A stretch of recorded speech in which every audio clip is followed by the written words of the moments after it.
Hi,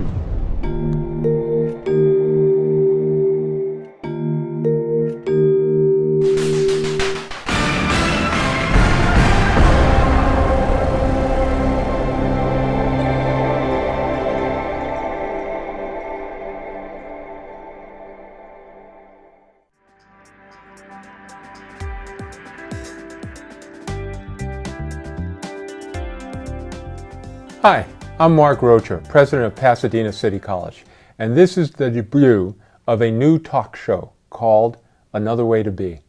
The title, Another Way to Be, comes from a great poem from the wonderful Mexican writer Rosario Castellanos. And at the end of the poem it goes like this: there must be another way to be human and free, another way to be. And today I am joined by three colleagues who I count as friends, and the three of you were the intellectual and emotional energy for our wonderful Black History Month that we had in February, and I thank you all very, very much for that.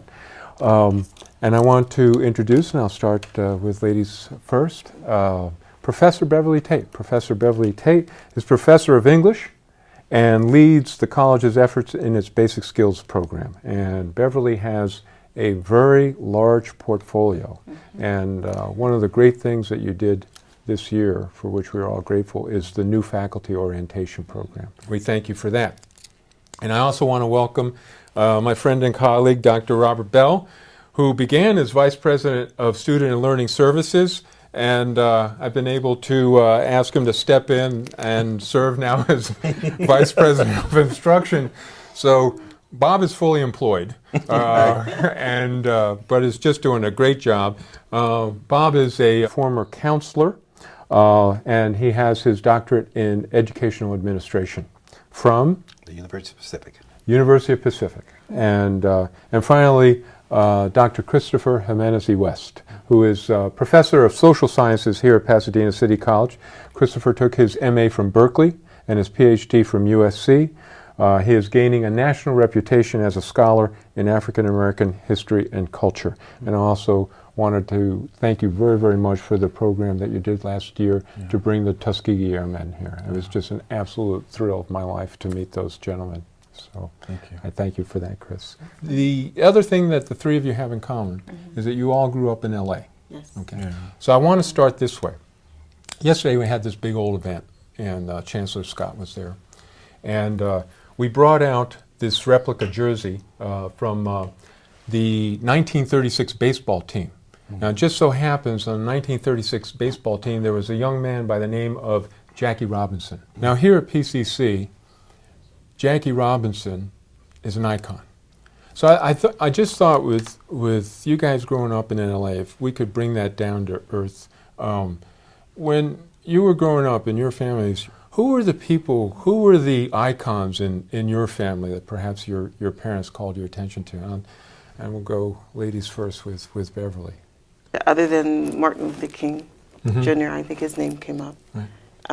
It's the 60s, JFK, of course, John F. Kennedy and his brother. Right. Those were conversations. Later on, what was interesting, I watched sports with my father. Right. And I fell in love with tennis. So what I brought with me today is a name that I made them talk about, and that was Arthur Ashe. Yeah. And Arthur Ashe was very important to me because I started playing tennis because of Arthur Ashe. But what I loved about him is that he was an intellectual. So my father and I would watch Arthur Ashe play. Yeah. I started playing, and my father would take me to tennis matches and just sit there and watch me lose. Wow. Wow. But Arthur Ashe, I think, represents everything that my parents and people in my community wanted from their kids. And that is to be successful, to do well academically, but to help others as well, because he was also an activist. Now, Bob, I know you're a Dodger fan. Sorry to hear that. No. For those of us not in the community, we say Jackie Robinson. Did you talk about Jackie, or was it somebody else? Interesting that my parents' background is very similar to Beverly's. My parents both grew up in the South, one from Tennessee and one from Arkansas. And they had similar kinds of themes. I mean, their concern for my brother and I, because it's just the two of us, were role models. And again, Dr. King, President Kennedy. Those were the kind of role models that they emulated for us. But when you grew up like I did in South Central, those role models were so far removed from anything I thought I could ever aspire to that they were almost untouchable kind of people. My father, since he had an 8th grade education, the grounding for he and I was, again, sports and athletics.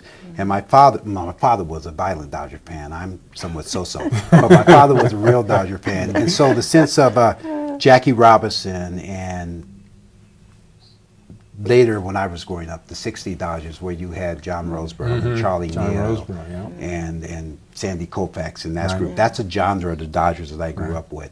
And very similar to Beverly, even though we weren't going to tennis matches, my father would use me as an excuse to go to a baseball game. And so whether I wanted to play baseball or not, I was the reason he was going to baseball games, even prior to the Dodgers coming to California. The old days when the Chicago Cubs were the minor league team here, would be the old Ebbets Field. And so as early as 4 or 5 years old, I was going to minor league baseball games. Those were the kind of things we grew up with, and those were the kind of image. But just as Beverly said, my family's focus were on success, being successful, recognizing what successful people looked like and felt like. And it was fortunate people I had that, because that path for me to success wasn't always straightforward. And it's interesting in listening to you how your parents took you out.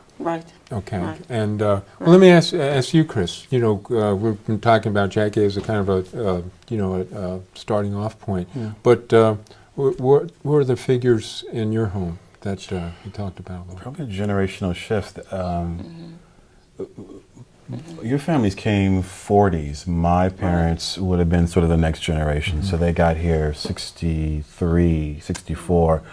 Dad gets drafted into the military, serves in a place called Poitiers, France, and was a jazz drummer, not by training, just because he sat in front of a kitten. It was something he just could do it. Unfortunately, it's a skill. It didn't pass to me, but it happens. Well, not yet. Oh, no. I know what I can do. That's not it. And so I can remember in the household there was always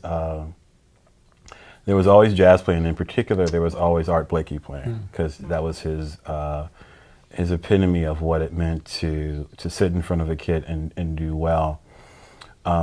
They both were from St. Louis, and for my mother's side of the family, it was matriarchal, and so it was just mother, and literally that was what she was known as. But the moments I can remember distinctly was sitting, she got up early and she cooked early, and so the summer that we spent with her, I can remember Brian Gumbel had just got onto the Today Show nationally, and she would literally say, that's how you need to talk. Oh, wow. Interesting. Yeah, so. What was your block? Where in LA did you grow up? Where did, let me take you back in the day. What do you remember about your block and your high school and that whole? Bobby Barksdale, African-American real estate agent on the west side of Los Angeles. There was a family, the Reese family, who moved into a neighborhood just at Venice and Fairfax. They moved in. The entire neighborhood flipped. And so we literally followed them, I think it was 6 to 8 months afterward, into that block, because the entire neighborhood would go from white middle class neighborhood and it transitioned completely to an African American neighborhood. And the block was literally young, aspiring African American families, mostly doing civil service work. My mom worked for the bank and my dad worked for the city. Where'd you go to high school? I went to a Catholic college prep, oldest in the city, known as Loyola. The only reason I got in is because there were two African American men who graduated from high school that particular year. One was my grammar school principal. The other became the principal of Loyola High School. Guy, a wonderful gentleman by the name of Gordon Bennett. And so you got to go. Yeah. And you were sent? I was literally against my will sent. And then had to pay for it because my family couldn't afford to pay for it. So I worked all 4 years. I was the only kid who didn't have a wonderful car to drive senior in high school. But it was what it was. It was what it was. Beverly, take me back to your block. I brought more pictures. Oh, you are so dear for doing that. I am the photo person. So for me, Okay. the block, that's the house I grew up in, 807. Right. And the reason I brought this picture is because of the porch. Wow. And I was telling, Christopher and Bob about how important the porch was in our neighborhood. Right. So everyone, all the kids, would come over in the evening time. And my father, you were talking about music, my father played the harmonica. And so sometimes in the evening he would come out and play his harmonica. But a lot of kids in that neighborhood, and that porch, so a lot of people. Again, it was just a community. So you go from here to what high school? Oh, I go to Washington High School. And I tell people I must have been in Twilight Zone because I had the best teachers. I had African American teachers. And one of the things I loved about Washington, which is so different today, is they just saw us as students who could be taught. Right. So I read Invisible Man in high school, and I read W.B. Du Bois, and I read Les Miserables, Victor Hugo as a 10th grader. And so today, if I were to go back at Washington High School, I am positive they're not reading those texts. So I had teachers who I always say were fearless and took risk and saw us as a future generation. Well, we're going to come back. I want to ask Bob about how his folks came from the South to Los Angeles, and we're going to take a quick break here, and then we'll be back talking about our journeys from Los Angeles to where we are today.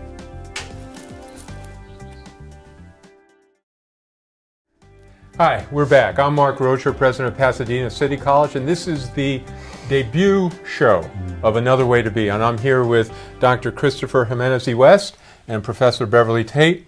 And now I'm going over to Dr. Robert Bell. Bob, okay, you were saying before the show about how your people came from Arkansas. So describe how that occurred and where they root down here in L.A. Well, my parents came, my father was, again, drafted into the Army, so he came in the early mid-40s and served for 4 years in the Philippines. Right. And so when he came back, they got married, started a family, and settled in what was then Los Angeles, and ultimately it was South Central Los Angeles. So I grew up on 122nd Street between Compton Avenue and Wilmington, and I was bound by a housing project called Palm Lane, and then the city of Compton. So that basically were the boundaries within which I grew. Interestingly enough, I lived in an environment where my biggest concern in life was to make sure I didn't disappoint my neighbors, not my parents. Right. Because I could be 4 blocks away from my home and do something, and then I would get admonished by that person who would then call the next neighbor along the way and would tell that person. And so it would be this continual line of getting drilled up. And when I got home, my parents could care, my father and my mother could care less about what I did. It was more the fact that I had embarrassed them because all of their friends had to call them and tell them everything I did wrong. So it was a different kind of environment. It really was the whole thing about a neighborhood, Los Central Hood, different sense of neighborhood. One of the most profound memories I have is a 6th grade teacher, Lillian Strickland. I remember it distinctly as if I'm looking at you. And it's hard for you in the audience to believe I was not the most perfect child growing up. And in the 6th grade, Lillian Strickland looked at me, and she had a tendency to put her finger right there and poke you in the chest, which now you can't do, but she was a master at that. And she looked at me and said, quote, "I'm tired of telling you this, and so I can tell you right now, by the time you're 18, you're either going to end up dead or in jail." Okay, and that was what she saw in me. And so I had begun down a path of development and growing up, if you will, and engagement in the neighborhood, where I was in fact going to make that a self-fulfilling prophecy for her. And I remember my mother's mother, my maternal grandmother, who was really the matriarch of the family. I remember coming home one day and telling her that I was celebrating because I was going to become a member of a local gang and how proud I was going to be and what a badge of honor that was going to be for me. And she kind of looked at me like you are now and she said, "Oh, no, you're not." And completely relocated our family. We moved from the city of Los Angeles out to Pomona. And in those days, going to Pomona was, nobody accidentally went to Pomona. It was a journey to get there. And so I graduated from high school in Pomona, and I went from an environment where I had been in the majority to a high school where I was in the extreme minority, behind whites, behind Latinos, and behind Asians. And so it was a real transitional point in my life. How was that adjustment? You're on the block, you're in the neighborhood. People, the neighbors are drilling you up, drilling your and calling your family and so on and so forth. All of a sudden, you land in Pomona. Well, I landed in Pomona, and again, with two parents who grew up in the rural South, they brought their sense of what white Americans was like and what it was like to be engaged around whites. And they grew up in the South during segregation, and so they have, for a lot of reasons, some decidedly pointed reasons about what it meant to live in a white community around white individuals, which I never really had to worry about when I was growing up because everybody was African, everybody looked like me. Right. Then all of a sudden you go from an environment where everybody looks like you, and I went into my first classroom and I was the only set of brown eyes in the room. Right. And so I really began to question a lot. I mean, and it wasn't anything profound. I really didn't understand it. It was, I just couldn't believe it. So it was almost like an out-of-body experience. Yeah. But I guess the transition point for me was being an athlete. I went in and I played football. Well, all I did was play athletics, so it kept me engaged. And plus, my grandmother said, you're going to go from football to basketball to baseball to track. Why? So you stay out of trouble. That's right. That's right. And so that was a real transition point because the common denominator, the binder for us, for my newly found classmates, was athletics. So you had, athletics as a possibility, as at least something in front of you as a dream. Let me go back to you, Beverly. You're at Washington. Yes. And you have these great teachers and you're reading these great books. What's the moment for Beverly that you acquire that Beverly dream, that you say, okay, I'm here at Washington, but I'm going to start, this is in front of me, I'm going to start to go there? 10th grade, creative writing class. Okay. With 12th graders. I was the only 10th grader in the class. And all the 12th graders are looking at me like, why is she here? Where does she come from? And I remember writing a creative piece, and the teacher really liked it. And everyone had to read it, but, and they started talking about it like, this is really great. And at that point, the seniors are talking about going to college. Right. And there it was, right there in the middle of that classroom. Right. Wow. And if they can do it, I can do it. I'm the 10th grader, but I can go to college just like them. Do you remember any of the stuff you were writing at the time? I'm not going to tell you about it. But I do remember that she gave me, which was funny because, I have the kind of gospel background because I also play the piano, gospel music for the local church. And she gave me a Beatles album. Wow. And I didn't know, and this is the truth, I'm thinking, oh, who are the Beatles? My parents are playing the blues at home, and R&B and jazz and gospel. But this teacher gave me this album, presented it in front of the class to me. And of course I accepted it graciously and took it home, and my brother took it. That was it, it was gone. But it made me feel like, God, I can really do this. So it was that 10th grade class, but also, it was also an 8th grade class as well. Mr. McKenzie, African-American teacher, made us read Ebony magazine and do reports on Ebony magazine. I did a report on Matthew Henson, walked into the hallway of the administration building, and there was my report on a bulletin board right next to the principal's office on Matthew Henson. So there were just these, these things that just, wow. kept experiences that I had that I could move beyond the people in my home as well. Because out of 5 kids, I was the only one who went to college. Yeah. Okay, so you were at Loyola. Yeah. Okay, and Catholic school. Jesuit. Jesuit. Okay. All right. Marginally Catholic. Ignatius. Oh yeah. But okay, and here you are, and I know you're a modest guy, but you're gone to Berkeley. We look at you as Scholar Chris. But what were the steps, or where was the moment or the moments where you said, hey, you know what, this is how I get from Loyola or from wherever I was in the neighborhood to my way through? As I think as an older man, I realized that there is no reason I should be here. When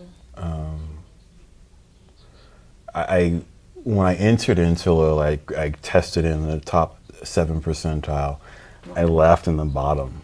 It was a place in many ways that when at the 25th year anniversary when I went back, it was extraordinarily emotional for me because I thought my experience there had been really failed, and I had teachers say, "We just knew you were smart. We just didn't know what to do with you. Like you were just," because I was just, pissed off, livid, angry. It was class and race because of the brothers who I did go to high school with. They typically were middle class professionals, and that my experience were a family that really financially had to pull some resources together to make it happen, including my own labor. I didn't blossom until I got to my undergraduate experience at Berkeley, and part of it was, to me, really, there was no going back. And when I got on the plane at 18, I graduated high school, I went to a bridge program, high school GPA 2.43, 890 on the old 1600 SAT, lowest GPA, lowest SAT, admitted to Berkeley in '84. And then there was sort of this umbrella of African American women, which is why I sort of loved the college environment, the university environment, because it was those women in many ways who said, "You're getting out of here, whether you want to or not. We don't really care about what you're thinking, but we're going to create a web of safety to make sure when I was going to leave my second year, found me a position working as a counselor." And so in many ways, it was that sort of, that safety net that was there in many ways that was the social network that got me through. The intellectual stuff was connected into a disconnect because I knew that I loved history, and I would sit in courses, Leon Litwack, Stephen Ambrose, and realize that the narrative that they were telling was not a narrative that I'd ever been told. And that's the part I think that sort of began the journey. Yeah. Well, let's. That's a good place to stop, and let's pick up with that thought about history and how it's narrated. We'll take a short break, and we will be right back with Another Way to Be.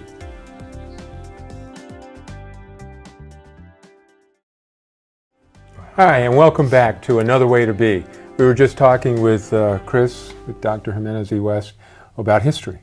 And about how you got into it. You were reading Stephen Ambrose and so on and so forth. How do you connect back to that, to your experience, as you were growing up? And how do you connect your students and your children to that? Part of what for students, I introduce myself with, this is my high school GPA, this was my SAT score, and they just look like, and I do it to say, I want you to begin to think about the ways that the numbers are used to evaluate what is possible. And I said, the numbers said that I walked out of that high school, I shouldn't be at Berkeley, that and I certainly wasn't supposed to complete an undergraduate degree. I certainly wasn't supposed to be the first African American man to get a PhD from the University of Southern California in history. But to me, the part that I want them to begin to understand is that it has nothing to do with me, it has nothing to do with them. If they get, my personality is characteristic very introvert, and so the only reason I can do this stuff is because I am compelled to, because of the narrative, because of the narrative of those that came before. And so part of it is I want them to tie into that narrative, and so they can sort of find both what their own passion is. So if I'm going to give you my passion, it's because I want you to see that there's somebody who looks like you, who can cry, who can emote, who can be passionate, who can be an intellectual, and still be who they are completely. And then you need to find whatever that is for you on this planet that is your passion. Beverly, you've taught for a while, and I know that you have a son who I think is he in China? He's in China. He's in Shanghai. Okay, China, and look, I have another. Okay, no, let's do the photo. Let's do the photo. That's Alex. Oh, look Alex, at that. when he was in high school. He is a counselor. He finished his degree 2 years ago, master's degree in counseling at the University of Laverne. Wow. And he paid for it himself. Wow. and he got a job in Shanghai, China. He's been there for 2 years. Wow. And he'll be back this summer, and then he's got another job. He just interviewed for another job in Hong Kong, which he'll start in September. Wow. And so to think that, you know, this little girl, this tomboy sitting on the porch Yeah. would have a son That's right. who's traveling and doing well in China is just unbelievable. Yeah, no, that's just such a, Yeah. wow, what a blessing. How do you connect him back to that porch? It's telling one story. And so one of the things my son and I like to do is play basketball. Right. And of course, you know, when he got as tall as his mom, you know, he could beat her at basketball. But when he was a little kid, he couldn't do that. But we would walk to the basketball court. And on the way to the basketball court and on the way back, I would just tell him stories. Yeah. And he would just laugh. I mean, he thought they were funny. And now he tells me stories. Yeah. And he sends me stories, you know, through his Facebook page of these photos that he's taken in China. Yeah. So now he's telling a different story, and I'm listening to what his stories are. Bob, you were talking, you just before with a break, before we came back on, you were talking about your grandmother. My grandmother. Your grandmother, who was waiting for you there at the end of the day in kindergarten and so on. Do you talk about those days? I do. I am, actually, I have two families. I have an older daughter who is a graduate student now and is finishing her master's and ready to emerge in the PhD program. And when she was growing up in the formative years, she was the one who watched her father sit up and study and read and work through this thing we call a dissertation to a degree. So she saw me do that. Wow. Now, I have two younger sons, and so my sense of my narrative to my two sons is different than it is for my daughter for a lot of reasons. A lot of passes of time, and really where they are and what they're going to do and what they're going to inherit. My grandmother, as I said to everyone at the break, my grandmother was a person who took me to kindergarten, and I did not want to leave home.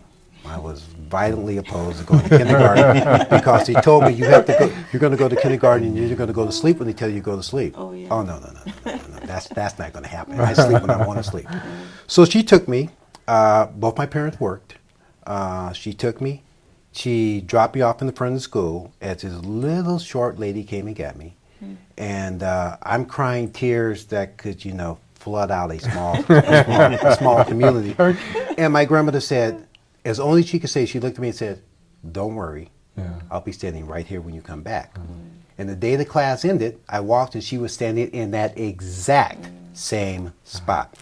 Now, as I went through my life, and I had my grandmother in my life until I was in my early 30s, anytime I had a concern, anytime I had a question, anytime I went back to that little violent individual who was going to look for someone else to give him an identity and give him a sense of who he was, my grandmother would always be there in her own unique way. She would say, "I'll be here." And she was always there for me.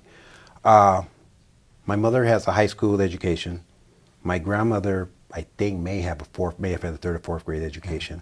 My father had an 8th grade education. And so I was the only one in my family who's ever gone to college. My parents' goal for me was to graduate from high school. That's all they wanted because they thought that would have been an impossibility. So I try to share that with my two sons. I want them to see someone who has a strong work ethic, someone who believes that you need to do what you say and say what you do. Much as what Chris said, that I am standing on the shoulders of a lot of individuals who came before me. A lot of individuals who, including my father and others, who have empowered me to be here to do what I need to do. And when people come up to me and say, "Well, Dr. Bell this and Dr. Bell that, and look at your accomplishment," it's really not, that's what I do. That's not who I am. And what my sons will acquire is that sense of who you are and how it forms and actually determines what you do. So you talked a little bit about, what you certainly got from your grandmother, of course, is still there for you. And you talked a little bit about what you're trying to teach your children, your sons. Okay. What, we're going to talk a little bit about another way to be, about the future. What are your sons teaching you? Where are they going? How do we facilitate wherever they're going? I have to tell you, Mark, I feel I'm one of the most fortunate men in the world because I have two sons who teach me understanding, humility, and respect on a daily basis. I mean, my two sons are probably two of the strongest individuals I've ever met in my life. Well, that's not all contributory to me. I mean, they have an incredibly strong female role model in life, my wife. But my children are all about me, and I'm all about them. And so I really do learn a great deal from them about what it means to be compassionate, what it means to be supportive, what it means to really do what you say and mean what you say and do it and follow through. In many respects, I'm fortunate because I have two young men who really represent back to me what my father did. I have two incredibly strong role models who are only 12 and 9. But I have to believe that, yes, I'm going to be working a long time. But they... I didn't want to say that. That's why we brought you on. Yes. Really, I would think my message is that my two sons, much like my colleagues here, like you, and like everyone I'm around, who I gravitate toward, they honor me every day by simply being who they are and allowing me to use that as a reflective mirror on and telling me back, okay, Bob Bell, you are doing what you need to do. You are getting that message across. Your narrative is being heard at that level, and so you need to continue to do what you're doing. And it's Alex. It's Alex. It's Alex. Okay. Yes. Well, and he's in Hong Kong now. He has his master's degree. Now, it sounds to me like being president of the United States probably won't be enough for him. So where's Alex going? Where does he tell you he's going? All I do know about my son is that wherever he's going, it will be to help others. Right. Because he's very compassionate. He loves talking to people. He's not afraid. He loves to travel. So I don't see him, and I tell my students this all the time, he's more like a world traveler. So he sees himself, I think, as a man of the world. And not just in one. We were talking about space. Not just occupying just one space, but there are multiple and many spaces out there. And there are multiple and many people out there. And so wherever he's going to make the world a better place. That's what I know about my son. Right. And Chris, your children are a little younger. 11 and 7. He'll be 11. Yeah.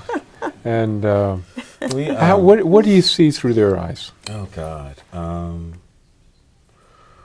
My partner, when we got together, the second date was about kids, so it was really one of those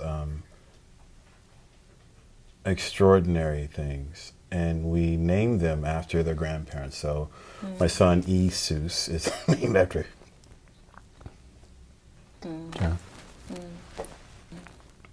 Jesus. Named after his two grandfathers, Earl and Jesus. And my daughter Leah, named after hers. Leah Menede, Los Angeles. Is everything I do, literally everything I do, is always with the question of, if I'm going to spend time away from them, then I'm giving it 150% because I could be there. So you got to give me all that. I don't do this. Because for me, and what they give me is a sense of grounding and passion. I am not an emotional person except when I had kids. And then when I started to have kids, I realized that I gotta give them a world that looks very different from the one. And so I'm really far behind. And I got a lot of work to do because the world that they want to inherit is one in which they get to do whatever they want to do, wherever that passion is going to take them. So I've got to help the folks here, generation Y, C, H, whatever the demographers are calling it now, to prepare a world that when they walk into is one in which there's just simply possibility. Who do you want to recognize as saying somebody one of my teachers touched me and helped me a little bit along the way. Oh, that's easy. Leon Litwack, Berkeley, History 125. Wow. Dwinell Hall, Tuesday, Thursday, Wow. 1986. Easy. Yeah. Wow. Easy. Well, he's like a, talk about an icon. He would just walk in, room would go silent, no projection system, no fancy PowerPoint. Yeah. Open the middle of folder and just read. Wow. That's a What teacher tough do we question. want to call forward today? Well, you know what? I'm going to do something unusual. I'm going to say my father.